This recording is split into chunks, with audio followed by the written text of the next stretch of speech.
Shalom Bapak Ibu Saudara yang terkasih di dalam Tuhan. Hari ini kita akan berbicara tentang yang namanya kesabaran. Saudara setuju tidak ketika saya berkata bahwa menjadi orang sabar itu hal yang tidak sulit dilakukan? Pasti saudara akan protes kepada saya. Saudara akan berkata bahwa yang namanya jadi orang sabar itu bukan hanya susah, tapi susah epwol.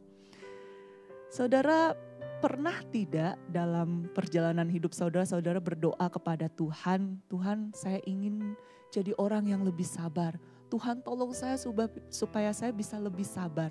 Lalu kemudian saudara mendadak hari itu tuh setiap saat rasanya ada saja yang bikin kita pengen marah. Rasanya selalu ada saja yang bikin kita gak sabar. Lalu kemudian kita akan bertanya kepada Tuhan, Tuhan bukannya saya berdoa supaya saya jadi lebih sabar, tapi kenapa sepanjang hari ini justru saya menjadi lebih tidak sabar? Saudara yang terkasih di dalam Tuhan, saya pernah mengalami hal itu.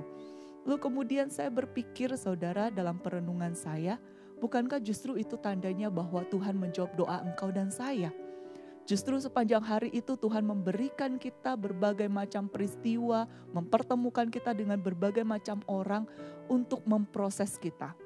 Saudara, yang namanya kesabaran itu bukanlah sebuah karakter yang secara instan itu bisa kita peroleh dengan kita berdoa, lalu kemudian tiba-tiba cring kita jadi orang yang sabar. Enggak saudara, tapi ini adalah buah Roh Kudus yang perlu diproses oleh arah Roh Kudus di dalam kehidupan kita.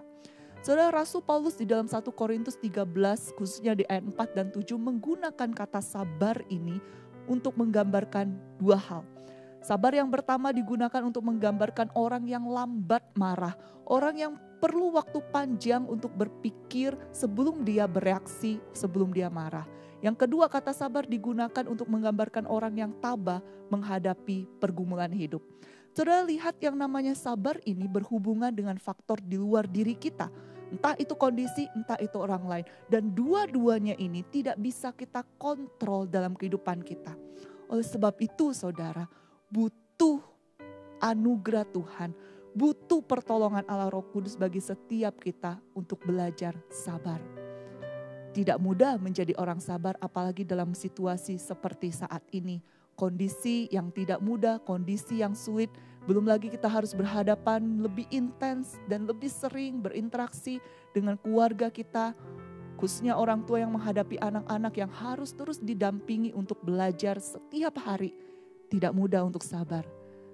Tapi disinilah biarlah kita boleh memohon Allah Roh Kudus menolong engkau dan saya. Terus berjalan di dalam Dia dan hidup menjadi orang-orang yang berproses.